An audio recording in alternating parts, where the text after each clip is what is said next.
Do it in as many ways as you can. That's inviting creativity in. But it's also deepening students' understanding. So you might show them one way to do this. When that teacher did that, I think they generated like 14 different ways to solve that problem that are also accurate. Original, task appropriate, creative, and having 14 ways to solve a word problem demonstrated in the classroom is a deepening of mathematical understanding. And so what I've seen some teachers do is, some teachers have gone as far as have whiteboards installed 360 around their room, and when the kid comes into the classroom, they pass out markers, and they write the problem, they give them a problem, and every kid has to write on the board, and they sit down, and they do a walk around, and they look at how each kid solved it. You can do that with sticky note paper, or you can do it with whiteboards that you hold up. But again, this is what we're talking about. These are the slight adjustments. This is where you invite originality in. Do it your own way. Put your own end to this poem.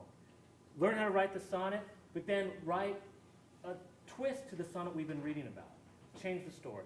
Here's another example. All right, so I like to use math examples because a lot of people think there's no room for creativity in math, and it's filled with creative opportunities. So let's say that you have to teach ratios, and you don't enjoy teaching ratios, and maybe your students don't enjoy teaching ratios. In fact, one of my students at Oregon who's doing his dissertation, Jay Breslow, he was studying a teacher, and she said the F word in her 4th grade classroom is fractions, right? And so she wanted help, and his whole dissertation's about creating this community collaborative where he brings in community members, and they try to generate creative lesson ideas, kind of what we're going to be doing today. So imagine this.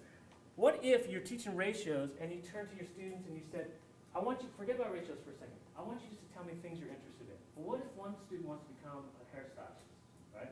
What if one student wants to become a baker? What if one student wants to become a baseball player? All right, you list all those things on the board, and then you say, okay, compare hairstyling with ratio. Now, this actual teacher came up with this mullet math, okay? So this is one way to teach math. And so the teacher himself actually grew out a mullet to demonstrate this. But they figured out the ratio of a mullet. So to what extent is the long, I used to have a mullet, so this is very, in the 80s I had one of these. So I apologize for that image, but you can calculate. I was always bald. You can calculate the party in back, the length, to the business in front. That's the ratio of a mullet, right?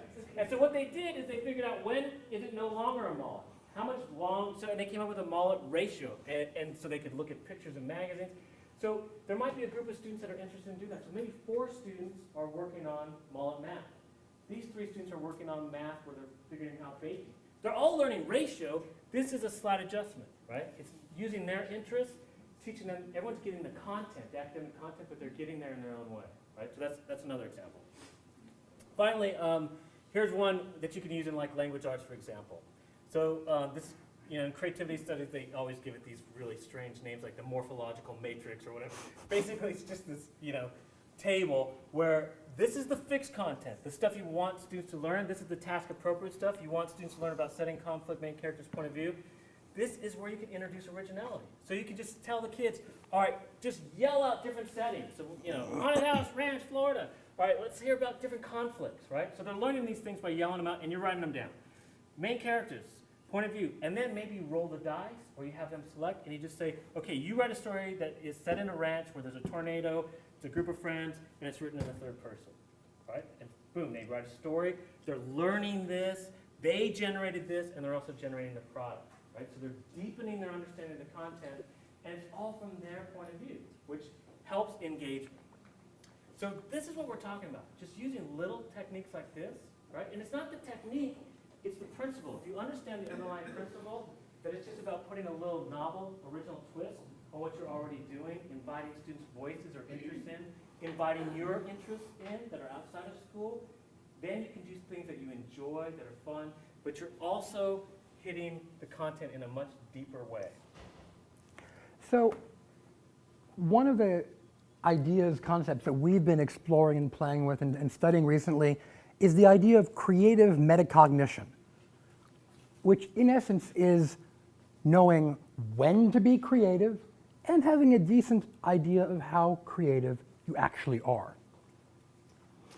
So it can go either way. Should we just slide on those when to be creative? Okay, what? We'll find out. So when to be creative. obviously, the inclination is to say, oh, you should always be creative. When we flew here last night, 2 nights ago, I did not want the pilot to be creative.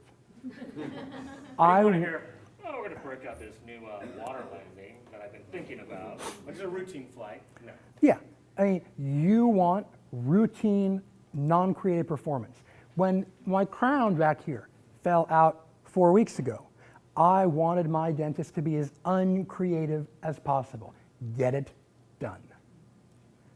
However, when 3 years ago, it must have been a year and a half ago, my youngest headbutted me and broke my front tooth up here, which I would not recommend, then I wanted my dentist to be creative to figure out what to do, because that is less standard, and that involved actually, gosh, what happened?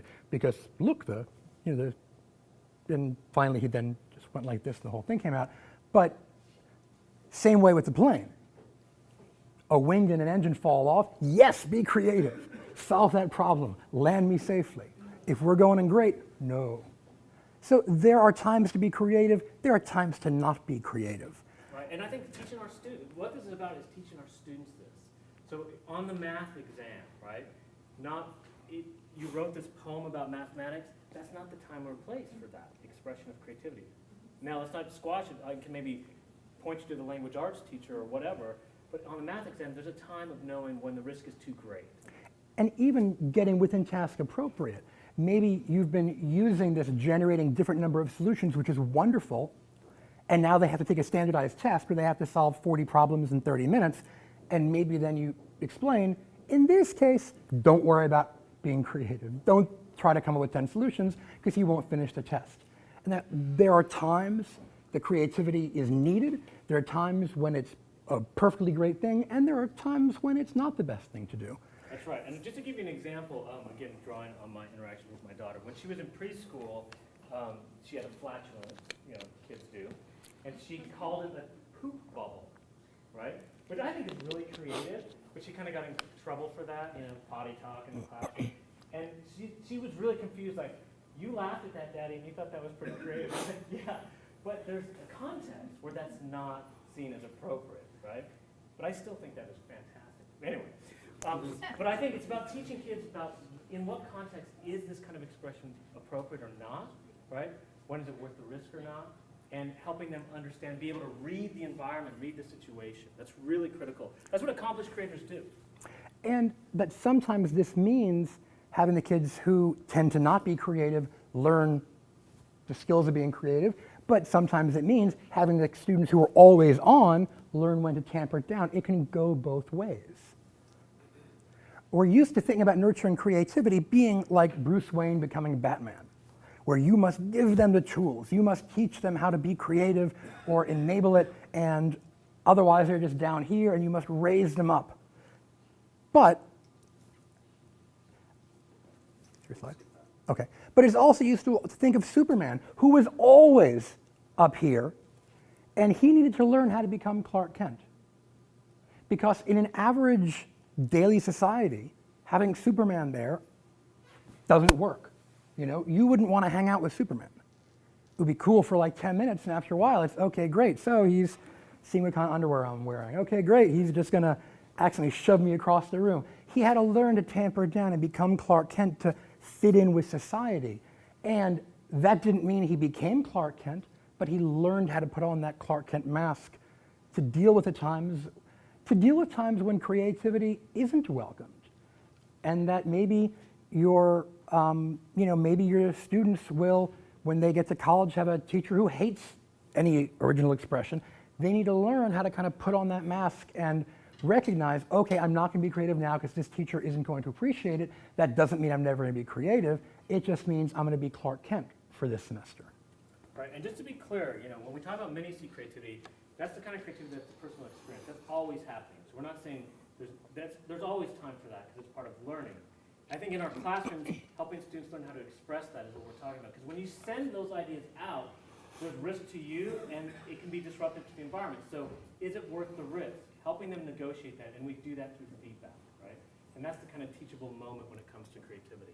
So what we want to do, by the way, we'll send you any of the materials we have, questions. We love interacting. So